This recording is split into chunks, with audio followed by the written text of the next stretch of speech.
Yeah, guys, with wildfire season upon us, it's best to have your 72-hour go bag packed and ready to go. Now, when you're packing your bag, you're going to include some essential items like a water bottle, some non-perishable food items, medicine, and some important documents such as your passport or your birth certificate. So Fire Station 8 is going to sit on this lot of Cabezon Boulevard and Veranda Road. When completed, it'll be more than 15,000 square feet and cost $13.66 million to build.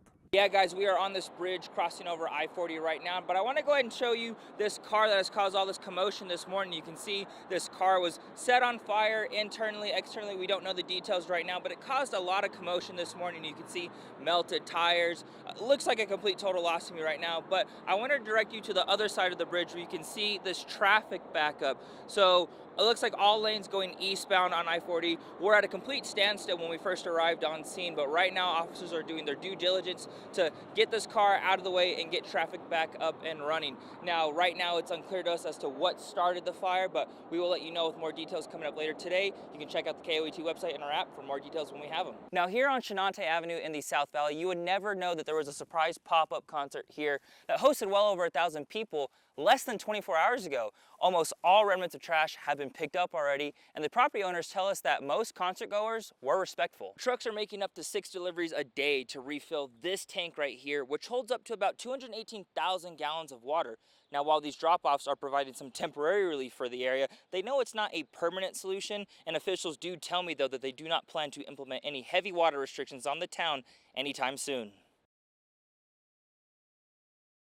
Los Alamos Medical Center says it is transitioning to a regional obstetric care model, moving labor and delivery services to hospitals in Santa Fe and Espinoza. The hospital says this decision comes after years of declining birth numbers falling to fewer than 25 last year, along with ongoing staffing shortages. One expecting mother in Los Alamos says this news is hard to hear. And saw the LAMC announcement, and I was like, just shocked by it. Nicole Daniel is expecting her second child in August and says she will now have to give birth in Espinoza, which is about a 45-minute drive from her home. She tells us one of her biggest concerns is the drive off the hill during labor. Because it's not just like you're driving across town an hour in a place that's metropolitan or more urban and has paramedics all around. You know, if you're driving off the hill, you're driving down a mountain.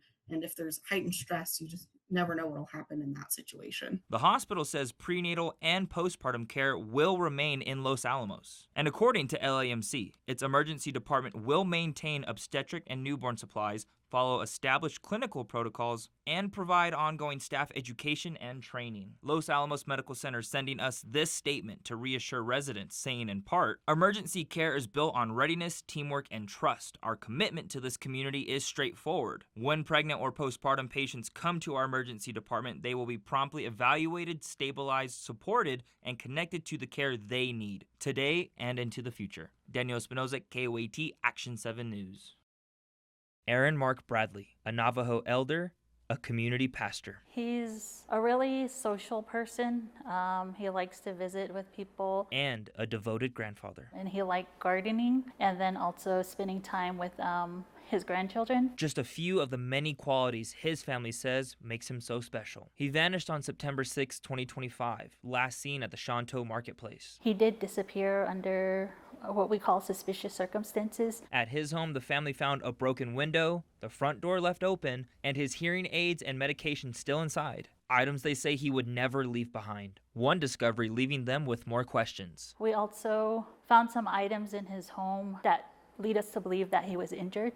It looks like there was an altercation in the home as well as what we believe was bloody clothes. After his disappearance, Kayla has been organizing search after search. We've done many searches. I think I lost count around maybe 22 searches. Working alongside family, community volunteers, the Navajo Nation Missing Persons Unit, and Four Corners K-9 Search and Rescue, they continue to hold on to hope. We also had a search and rescue group come, Zith Yijin Search and Rescue. So they came out several times and they were able to locate an item of his during that search. But she believes the key to finding her father lies with the people who saw him before he vanished. So we know where he was at leading up to when he disappeared, and particularly some individuals that were with him. Kayla telling us those people have been investigated by authorities, but the family is no closer to finding him. Now they're asking for the community's help. Well, we're asking that if somebody knows something, that they find it in their heart to share that information, because it's very tiring and it hurts that we don't know where he is. But despite months of uncertainty, they refused to let his story fade. Our dad was always our voice when we were younger, and now I feel like we're our dad's voice, and we don't want that to go silent. And their voice is joined by his, with the last message he left behind. Hi, Kayla. Just calling you back. Had a good dinner. I'm home, and I think tomorrow I might go ahead and go down to Tianta. Well, anyways, yes. So, good night. Love you. Good night. A simple goodnight, now serving as a heartbreaking reminder of why his family refuses to stop searching. For KOET Action 7 News, I'm Daniel Espinoza. One text, one location, and one night only. That's the message behind the All-American Rejects House Party Tour, an intimate pop-up concert experience sending hundreds of fans to the South Valley after receiving the concert address just 1 hour before showtime. It was surprising to see that many people. We actually had a couple of people approach our house, wanted to pay us just to use the restroom. We didn't charge them, but we allowed them to use the restroom. Homeowner Leo Cedillo says many fans were respectful and the neighborhood went back to normal by morning. But not everyone left with positive memories. It was just like fear, like the most fear I've ever felt at a concert. We received reports of fights breaking out in the crowd Wednesday night, and Sydney Moore, an attendee, told us the scene became chaotic when people tried rushing in. I understand that it's kind of a fun thing that is spontaneous and everything, and we really wanted to see the band, but the safety and the crowd control, it just didn't really exist. I absolutely love live music, and I hate to be the skunk at the garden party. But this was very, very dangerous. Former Bernalillo County Sheriff Darren White telling us events like this can become extremely dangerous without extensive planning and crowd control. There has to be a tactical plan put together to make sure that not only are the band members safe, but of course all the people that are going to watch that event. Adding that it's only a matter of time. I think every time they do it and they don't have an incident, they get lucky, because it's not if, it's probably when. Despite the risk though, neighbors say it was a once-in-a-lifetime experience for the South Valley. Nothing happened, everything stayed the same, and we can go back to our regular life, but we could talk about this for years. Daniel Espinoza, KOAT Action 7 News. At first glance, they look like photos of classic cars. But if you look a little closer, let's get out this Mustang here. You'll see they're actually model cars. And the photographer behind them is 18-year-old Anthony Schmidt. Pretty easy, anyone can do it. Using forced perspective photography, Anthony creates the illusion of life-sized vehicles, taking these pictures with his iPhone. Okay, there goes it. Starting when he was only 6 years old. I just figured it out on my own. Anthony was diagnosed with autism spectrum disorder when he was 7 years old, but that didn't stop him from combining his two passions, cars and photography. He's since grown his collection to more than 3,500 model cars. I also got a 46 Chrysler and a couple 20s, like an Auburn and a Model T. They all have 6 volts. Publishing 2 books, creating calendars, and building a following online.